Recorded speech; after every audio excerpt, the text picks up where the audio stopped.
Greetings, I'm Jack, 29 years old. When I first met Abigail, the love of my life, we instantly clicked. Our energies connected, we shared interests and had a genuine love for each other. Abigail was not just beautiful and smart, but radiated a contagious zest for life. As we embarked on our exciting journey together, blissfully unaware of the challenges ahead, things were great between us. However, tension arose whenever her parents, Janet and Benjamin, were around. They held classist views and couldn't fully accept me into their high society bubble. Unlike Abigail, I didn't come from a wealthy background and had to work hard for everything. During our first dinner together, I sensed their judgmental eyes and heard subtle comments about my less than lavish lifestyle. Initially cordial and friendly, they created an illusion of acceptance, but their true colors emerged once they realized I didn't come from money. I remember that day vividly. As we engaged in small talk, their curiosity about me became apparent. The conversation flowed smoothly until my background and profession came up. The atmosphere shifted, and their tone changed subtly. Janet, with an artificial smile, asked about my job as a graphic designer. I passionately explained my love for creativity and art. There was a momentary pause, and I saw disappointment in their eyes. Benjamin tried to conceal judgment with false enthusiasm, saying, "Graphic design, huh? That's quite different from our line of work." The condescending tone made it clear they had certain expectations for the kind of man Abigail should be with. I've always found myself captivated by people who flaunt a luxurious way of living and belong to a special group of privilege. Yet what truly excites me is the realm of art and design. In this creative space, I get to turn thoughts into reality and craft visually captivating moments. Even though it may not always be a breeze financially, the satisfaction I derive from the work is immense. I firmly believe in following one's passions rather than only running after money. When asked about how I make a good living, I admit that my job has its highs and lows. Despite the difficulties, I love what I do and find it really satisfying. I believe in following your passions rather than just chasing money. When my parents worry about my career choices and judge me based on what I do for a living, Abigail supports me. She reminds everyone that my value isn't determined by my job or how much money I make. Abigail's folks keep worrying about our future, saying it's crucial to have enough money. Abigail believes in our shared values, love, and backing each other's dreams. But during dinner, her mom's awkward remark creates some tension. Abigail tries to shift the talk, assuring her parents that I'm not broke and our bond is more than just money. I choose not to let their opinions shape me, staying devoted to proving my true value through actions and how I treat Abigail. As the night goes on, it becomes obvious that Abigail's parents have strong ideas about money and social standing. I see that, even though I genuinely care about Abigail and have good intentions, I might not completely match their idea of a perfect partner. Determined not to let their opinions affect our love, I decide to show my value through my actions. Little did I realize that this meeting would kick off a chain of events that would challenge our relationship and take us on a journey of learning more about ourselves and staying strong. But that's a story for another day, full of triumphs, self-discovery, and the strong bond shared between Abigail May and myself. Abigail, to her credit, consistently had my back. Even after uncomfortable dinners, we kept meeting, committed to getting to know each other better. When her parents rudely commented on my social standing or financial stability, Abigail stood up for our love against their snide remarks and snobbish attitudes. It was evident that she struggled between her love for her family and her love for me, a difficult situation. When I introduced my dad, Edward, to Abigail's parents, their true selves came out. The awkward moment was already noticeable, but there was more to come. My dad, a carefree and unconventional person who doesn't care about societal rules, appeared a bit messy. Janet, Benjamin couldn't help but laugh at the sight. Edward, not bothered by their teasing, simply grinned and chose not to get involved in any negativity. "Ah, you must be Edward, Abigail's father-in-law. It's nice to finally meet you," Janet said, breaking into laughter. "The pleasure's all mine, Janet. Abigail and Jack have shared a lot about you and Benjamin," Edward replied with a smile. Benjamin noticed Edward's unique look and complimented him. Edward appreciated the comment, emphasizing his love for being different and expressing himself. Even though some people laughed, Edward didn't change who he was. Abigail, Edward's daughter, chimed in, saying, "Dad, come on. We're all unique in our own ways, Benjamin. Our differences make life more exciting. Embracing diversity opens up new ways of thinking and chances for personal development. Please always be kind and considerate. Edward is an amazing person, and I'm proud to call him my father. Abigail, we're just having some harmless fun. Don't worry, I'm used to it.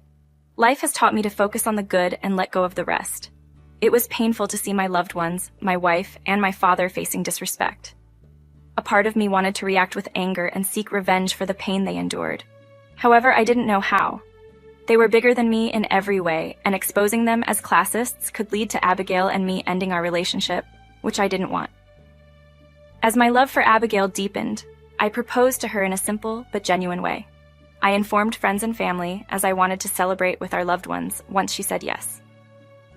As my dad and Abigail's parents interacted more, comments about my father and our less than lavish lifestyle bothered them.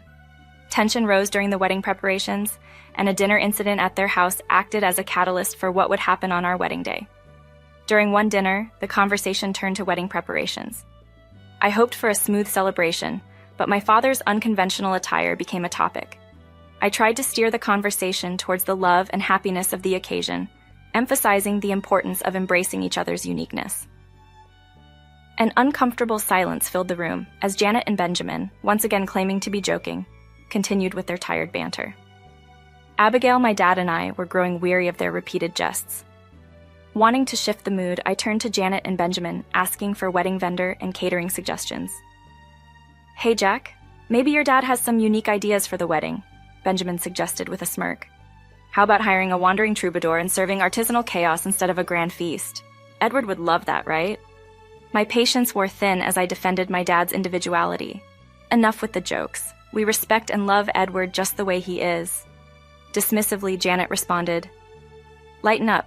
It's all in good fun." But I couldn't let it slide. It's not just a joke. It's been going on for 4 months. Edward is important to us, and we won't tolerate disrespect towards him.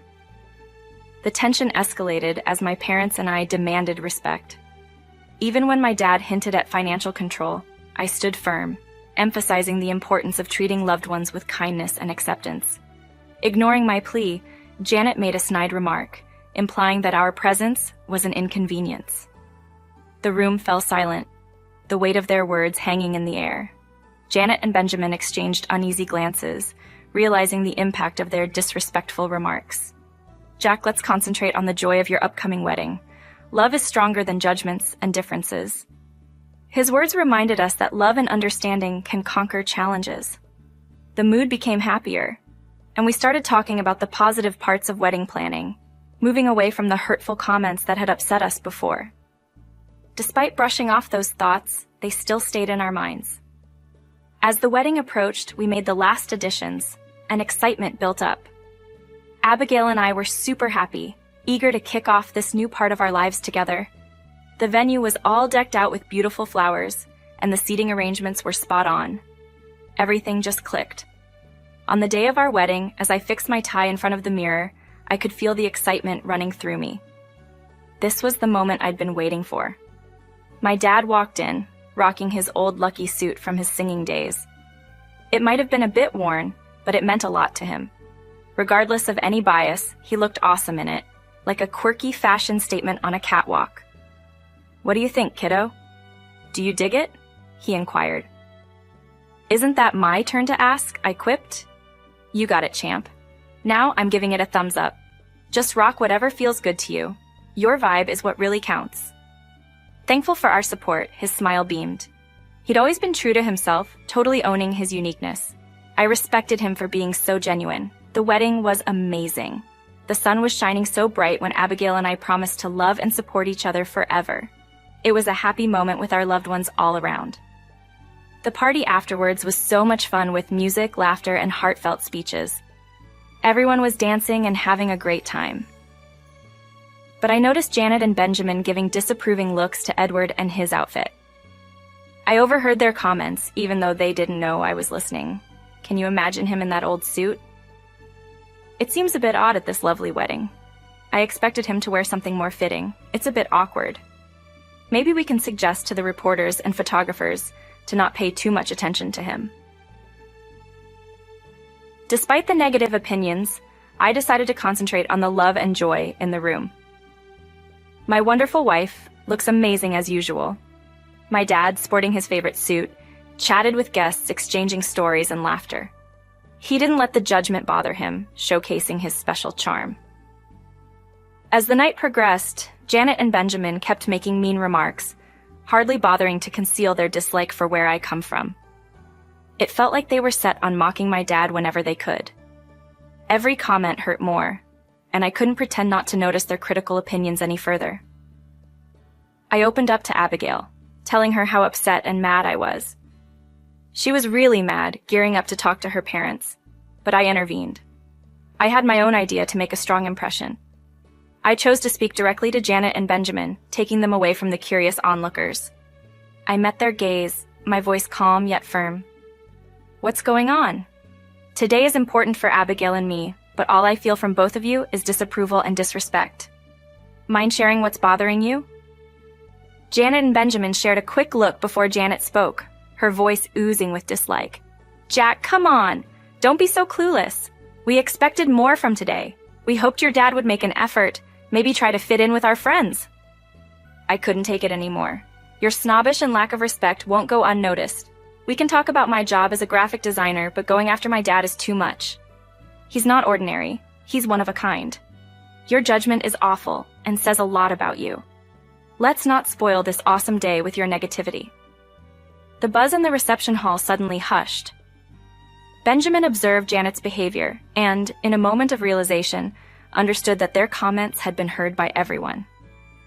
I had cleverly positioned them close to the DJ booth, quietly picked up a microphone, and placed it on the table pointing toward them.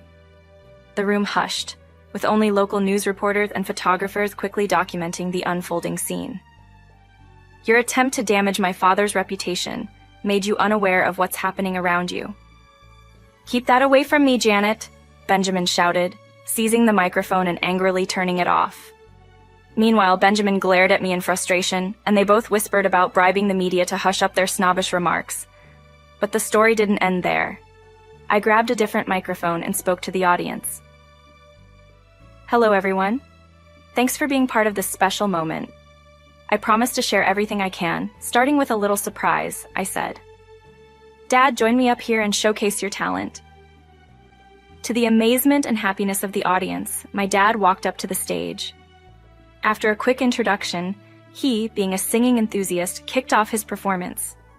He started singing one of the songs he had composed for my wedding. Abigail couldn't help but shed tears of happiness, and the whole room hushed in admiration. It's easy for me to forget that for some folks, listening to my dad sing is like hearing an angel. Even though I'm accustomed to it, his voice remains nothing less than flawless. The photographers came because Janet Benjamin was known for her wealth. They started taking pictures of my father when he began singing. People also took out their phones to record, as Abigail and I danced to the song. It was a unique experience. I glanced at the crowd and saw their jaws drop. They couldn't believe that a simple-looking man with eccentric clothes had such a beautiful voice. Janet Benjamin looked surprised, but also a bit angry when my dad finished his song. The crowd erupted in applause, and photographers and journalists bombarded my dad with questions and pictures. Abigail was the first to speak, expressing how she didn't know my dad could sing so well, and it made her cry. She wondered why he wasn't famous. Before I could answer, my dad thanked everyone for their kindness and love. Reporters kept asking why he wasn't famous. My dad explained that not everyone seeks fame and money. He was content with his life, even if some people called him ungroomed and disgusting. People turned to Janet and Benjamin with angry looks. They looked embarrassed. I joined my dad on stage and said that some people prioritize elitism and money so much that they've lost their souls to glitz and glam. I encouraged everyone to pursue happiness in any form without letting others make them feel inferior. The crowd roared with joy, applauding our dedication to keeping things simple. As Janet and Benjamin approached Abigail, it was clear they were upset, expecting a reaction. However, my lovely wife chose not to respond. Instead, she walked away, joining my father and me on stage. We spent the rest of the night dancing, while Janet Benjamin retreated to a quiet spot, bombarded by journalists and photographers seeking answers to their misdeeds. Suffice it to say, No amount of hush money could silence the 500 wedding attendees buzzing about their behavior on social media. The embarrassment was palpable, and since that day, not a single elitist comment has been heard from them.